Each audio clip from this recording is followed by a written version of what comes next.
Biscuit किन किन चीजों से बनता है? कुकीज और बिस्किट बनता है, आप लिखिएगा। सबसे पहले शुगर, चीनी, आ, और मैदा, और ग्लूटेन। ग्लूटेन, ये सभी चीजों के अपन ने अलग से टॉपिक किए हैं। शुगर के बारे में, चीनी के बारे में भी अपन ने बात किया है, व्हाइट शुगर के बारे में भी बात किया है, मैदे के बारे में भी कभी टॉपिक पे बात किया है, और ग्लूटेन के बारे में भी कई बार बात हुई है। और फैट, फैट वाली फैट भी उसमें मिलाया जाता है। फैट, ग्लूटेन, शुगर और मैदा। उसके अलावा आर्टिफिशियल कलर, आर्टिफिशियल कलर भी मिलाया जाता है। उसके अलावा हाइड्रोजेनेटेड ऑयल। हाइड्रोजेनेटेड ऑयल क्या होता है? एक ऐसा ऑयल, कोई भी नॉर्मल ऑयल लिक्विड जैसा होता है, वो लिक्विड ऑयल को सॉलिड ऑयल में जो प्रोसेस करते हैं, तो उसको हाइड्रोजन के द्वारा प्रोसेस किया जाता है ताकि वो एक सॉलिड बन जाए, गाढ़ा बन जाए। तो इसे बोलते हैं हाइड्रोजेनेटेड ऑयल। तो उस प्रोसेस के दौरान जो होने वाली चीजें हैं और जो मिलाई जाती है चीजें, इसके लिए उसको ऑयल को एक कैटेगरी बोली जाती है, हाइड्रोजेनेटेड ऑयल। तो ये चीजों का गोल करते हैं, और वो चीज को अपन यदि गोल करके घर में खाएंगे, बस वही बिस्किट है। ऐसा क्या क्या चीज का गोल खा रहे हो आप बिस्किट में? मैदा, एक कटोरी में आपने मैदा डाला, फिर उसमें शक्कर डाल लिया, फिर उसमें ग्लूटेन मिला लिया, फिर उसमें फैट मिला लिया, फिर थोड़ा आर्टिफिशियल कलर मिला लिया, कुछ जैसा फ्लेवर देना है वैसा फ्लेवर मिला लिया, और हाइड्रोजनेटेड ऑयल मिला लिया। उसको चम्मच से हिला के और खाओगे तो कैसा लगेगा? अजीब सा लगेगा ना। सभी ऐसी चीजें हैं जो कोई भी प्रोटीन, विटामिन, न्यूट्रिशन नहीं देती है। ऐसा। तो ये चीजें, आ, सभी चीजें का अपन ने अलग अलग कभी टॉपिक लिया है, और आप सभी चीजों के बारे में समझते हो कि ये सभी अनहेल्दी चीजें हैं। अब व्यक्ति ब्रेकफास्ट में खा रहा है, या स्नैक्स में खा रहा है, किसी भी टाइम पे खा रहा है, तो भी उसके डाइजेशन को इन चीजों से डिस्टरबेंस होता है। किन किन चीजों से? मैदा रेगुलर बेसिस पे जाएगा, चाहे 2 पीस ही जाए, रेगुलर बेसिस मैदा जा रहा है, रेगुलर बेसिस पे मैदा जा रहा है, तो प्रॉब्लम होना है। ग्लूटेन जा रहा है तो प्रॉब्लम होना है। आर्टिफिशियल कलर रोज जा रहा है, रोज आर्टिफिशियल कलर, यानी कि वो एक केमिकल ही तो है, रोज केमिकल जा रहा है, तो उससे प्रॉब्लम होना है। रोज फैट जा रहा है, रोज फैट जा रहा है, तो उससे प्रॉब्लम होना है। तो ज्यादातर डाइजेस्टिव प्रॉब्लम होती है।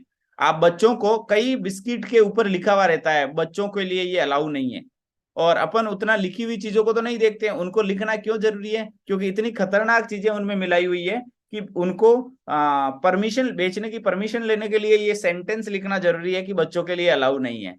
ऐसा। आम आदमी, आम इंसान क्या देखता है? मार्केटिंग स्ट्रेटेजी से वो इंस्पायर होता है। मार्केटिंग स्ट्रेटेजी, उस चीज को बेचने के लिए एक प्रॉपर रणनीति बनाई जाती है। आज कितने ब्रांड होंगे बिस्किट के? कितने ब्रांड होंगे बिस्किट के? एक अंदाजे से आप यदि चैट में लिखोगे तो हो सकता है आप लिख दोगे कम से कम 100 ब्रांड होंगे। 100 ब्रांड बिस्किट के होंगे। अब यदि आप में से किसी को यदि बिस्किट का बिजनेस करना है, कुकीज का बिजनेस करना है, तो आप 101वें हो जाओगे। अब आपको नए आदमी को पुराने वाले स्टेब्लिश्ड ब्रांड से जीतने के लिए या अपनी सेल बढ़ाने के लिए आपको कोई ऐसी टैग लाइन बनानी रहेगी, जो टैग लाइन मार्केट में लोगों के दिमाग पे असर करे और आपके ब्रांड का लोग लेना पसंद करें। जैसे वो टैग लाइन के बारे में थोड़ी बात करते हैं। Sugar free, sugar free biscuit है। अब शुगर फ्री है मतलब उसमें शक्कर नहीं मिलाई, व्हाइट वाली, परंतु उसको मीठा बनाने के लिए आर्टिफिशियल स्वीटनर बनाई है, आर्टिफिशियल स्वीटनर मिलाई है। तो वो सच बोल रहे हैं कि उन्होंने व्हाइट शुगर नहीं मिलाई, परंतु उससे भी खतरनाक चीज उन्होंने मिला दी। एक ऐसा केमिकल बना मिला दिया जो मीठा है, तो वो तो उससे भी ज्यादा डेंजरस है ना। अब शुगर फ्री को नॉर्मल इंसान तो शुगर फ्री वर्ड से इंस्पायर हो रहा है, पर उसको मीठा बनाने के लिए और क्या मिलाया उस चीज पे वो उतना ध्यान नहीं दे रहा है, क्योंकि वो तो इनोसेंट है।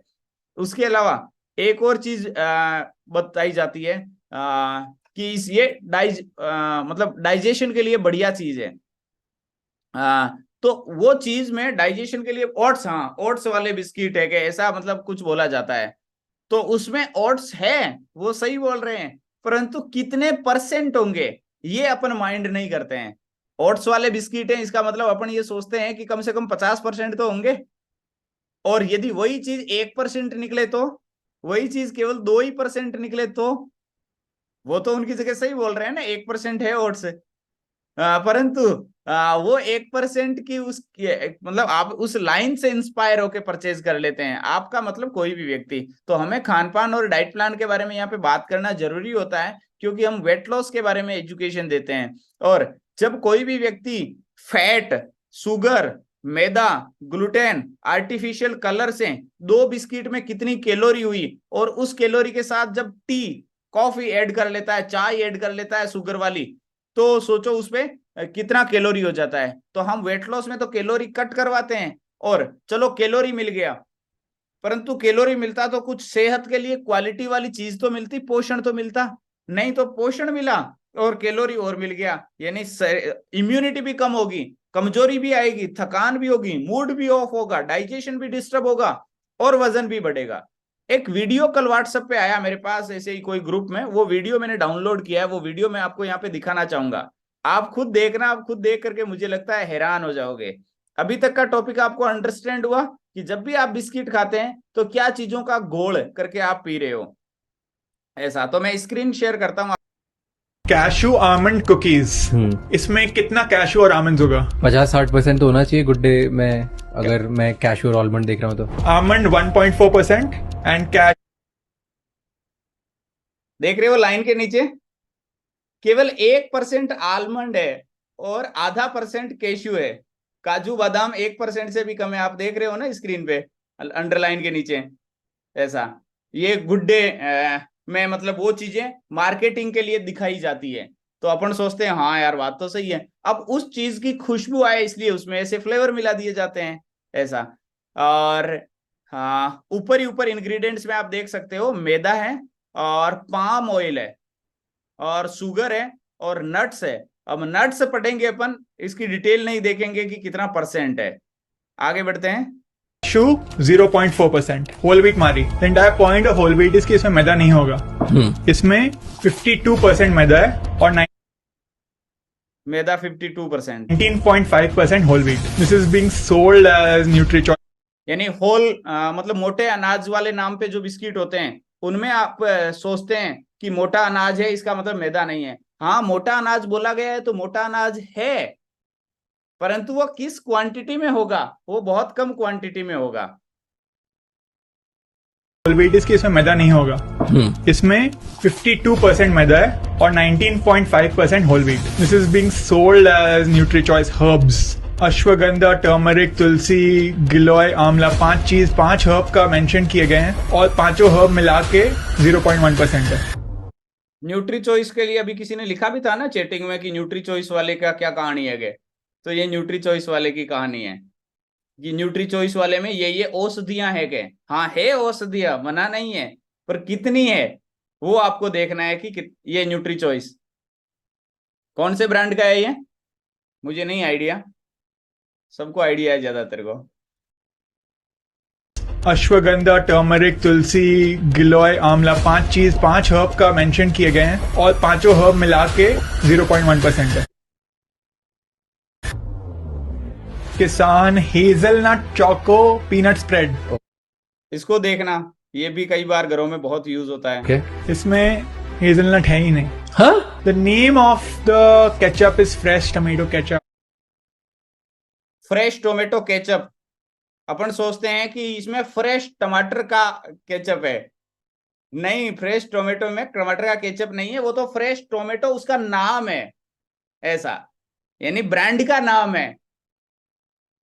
यहाँ पीछे में लिखा है, यहाँ एस्टेरिस्क साइन है, this is only a brand name / trademark and does not represent it's true nature. मतलब फ्रेश टमाटो सिर्फ नेम और नाम उसमें रख दो फ्रेश टोमेटो, वाह, सॉल्व, प्रॉब्लम सॉल्व। ORSL नीचे में लिखा है, नॉट एन ORS।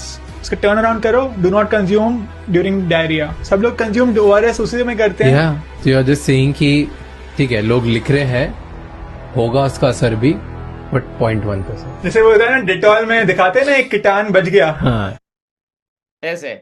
तो मैं आपको ये समझाना चाह रहा हूं कि बहुत बार हम आकर्षित होते हैं मार्केटिंग स्ट्रेटेजी से, बहुत बार हम मार्केटिंग स्ट्रेटेजी से इंस्पायर होते हैं, क्योंकि हमने वही देखा है, वही सुनते हैं, हमारे बच्चे मार्केटिंग स्ट्रेटेजी से इंस्पायर होते हैं, परंतु हमें इतना टाइम नहीं रहता है कि अपन एक एक चीज की छानबीन करें।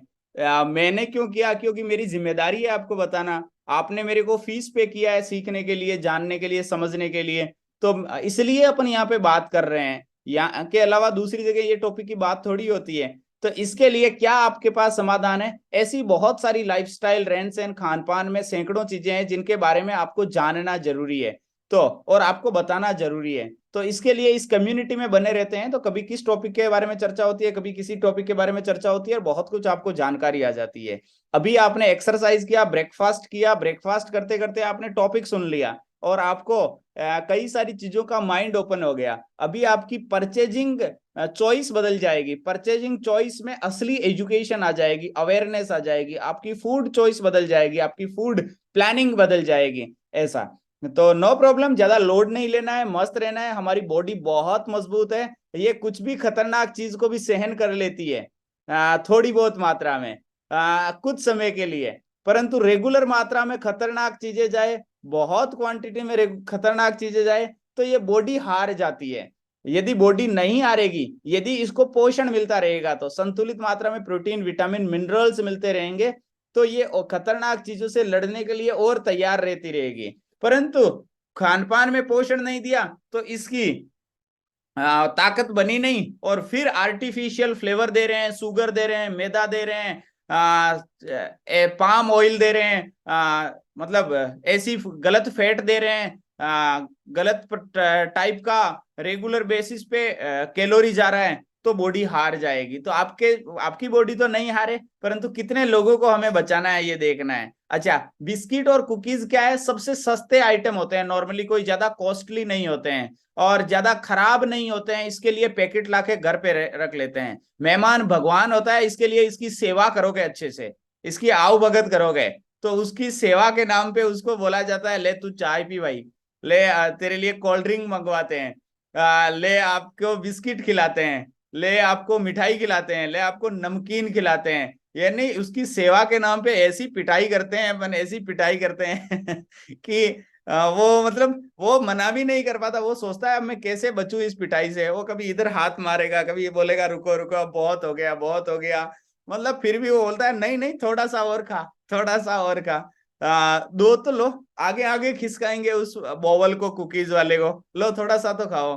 तो अपने को अवेयर होने की जरूरत है, अपने को जागरूक होने की जरूरत है। भगवान ने सक्षम बनाया है अपने को कुछ करने के लिए, तो घर आए मेहमान की पिटाई करने के लिए नहीं बनाया है। बढ़िया तरीके से मस्त रहो, हेल्दी खाओ, हेल्दी पियो, और हेल्दी सर्व करो। ऐसा आप डायरेक्टली फ्रूट सर्व कर सकते हैं, आप डायरेक्टली नट्स सर्व कर सकते हैं। ऐसा आपको स्वीट सर्व करनी है तो अच्छी जगह बनी हुई, अच्छी क्वालिटी की ड्राई फ्रूट से बनी हुई, या कुछ प्रैक्टिकली जो आपकी आत्मा बोले ये है, फॉर्मेलिटी के लिए दिखाने के लिए घर पे पड़ी रहेगी, तो आपको भी कभी ना कभी खाने में आ जाएगा। मेहमान को पिटाई करने के बहाने आप लाके रखोगे और फिर कभी कभी आपके भी मुंह में जाएगा। ऐसा तो इसके लिए अपने को थोड़ा सा ध्यान रखने की जरूरत है ना। और ये बिस्कुट से फैट बढ़ती है 100%? 100% तो नहीं बढ़ती, पर 2-4-5% तो बढ़ती ही है। ऐसा बस थोड़ा बहुत तो बढ़ता ही है, बहुत तो नहीं बढ़े तो। बिस्कुट अवॉइड करना चाहिए, उसकी जगह आटे का खाकरा वगैरह खा सकते हैं, हाँ घर का बनाया हुआ। बिल्कुल, मतलब मैं ये नहीं बोल रहा हूँ कि बिस्कुट अवॉइड करना चाहिए। आज आपका जो टॉपिक था, वो टॉपिक में हमने बिस्किट के बारे में बात किया। अब आपको देखना है, जो बात किया उस अकॉर्डिंग मुझे इसको कंटिन्यू करना है, कम खाना है, कभी कभी खाना है, या बहुत आपके खाना है। हिसाब से तो हमको नहीं खाना चाहिए बिल्कुल, मैदा तो हाँ, नुकसान करता है तो ना, हम इसलिए। ऐसे कोई चीज के लिए मना नहीं करते हैं, हम ऐसे अवेयर करते हैं, उस चीज का छानबीन करते हैं, उस चीज को प्रमोट करते हैं, उसका ऑपरेशन करते हैं कि ये क्या है, क्या चीज से बना है। ऐसा हमने आपको नहीं बोला है कि आप ये मत खाओ, ये खाओ, ये अच्छा है, ये बुरा है, ऐसा हमने नहीं बोला। सभी चीजें अच्छी है। हमने सभी साथी सुन रहे हैं ना, सभी के लिए बोल रहा हूँ, ऐसा नहीं है मैं जैन साहब को ही बोल रहा हूँ। हमने आपको वो चीज सामने आई तो उस चीज के बारे में आपको जागरूक करना जरूरी समझा, इसके लिए उसको थोड़ा पढ़ा, समझा, देखा, उसके इंग्रेडिएंट समझे, तो समझ में आया बिस्किट का मतलब है मैदा, ग्लूटेन, शक्कर, फैट, आर्टिफिशियल फ्लेवर, केमिकल का घोल बना के आप खा लो, या बिस्कुट खा लो, वो बिस्कुट उसी का ही बना हुआ है।